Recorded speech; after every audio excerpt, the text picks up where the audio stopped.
Lucas, Kapitulo 24.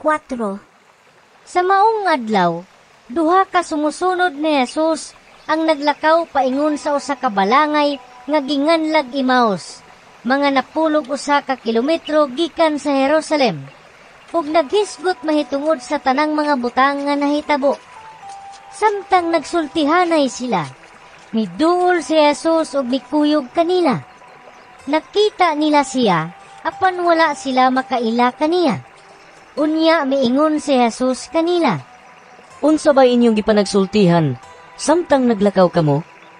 mihunong sila nga subo ang panagway, ug ang usa kanila nga ginganlag Cleopas nangutana kaniya.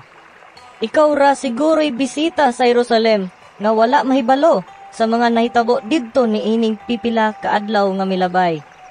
Unsang mga hitabo Nangutana siya. Ang nahitabo kang Jesus nga Nazaretnon. Mitubag sila. Usa siya ka propeta nga gamhanan sa pulong ug sa buhat atubangan sa Dios ug sa tanang mga tao.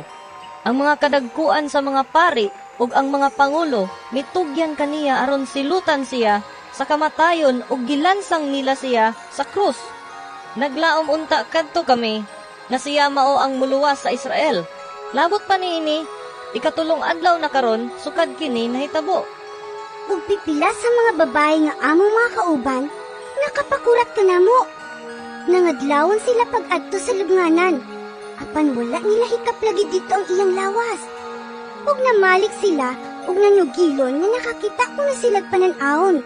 Diin may mga anghel nga misulti kanila nga buhi siya. Ug pipila sa among mga kauban nangadto sa lubnganan ug nakaplagan nila kini sumala gayud sa gisugilon sa mga babae. Apan wala sila makakita kaniya. Unya, miingon si Jesus kanila. Pagkabuang gayud ninyo. Pagkadugay ninyong mutuo sa tanang gisulti sa mga propeta. Dili ba, kinahanglan man nga mag-antos ang Mesiyas ni ining mga butanga, ug unya musulod sa iyang himaya? Ug gipasabot ni Jesus kanila, ang gisulti mahitungod kaniya sa tibuok kasulatan, sugod sa mga basahon nga gisulat ni Moises, hangtod sa mga sinulat sa tanang propeta. Niadtong tungura, duol na sila sa balangay nga ilang adtuan, ug daw nagpasabot si Jesus nga mopadayon lang siya sa unahan.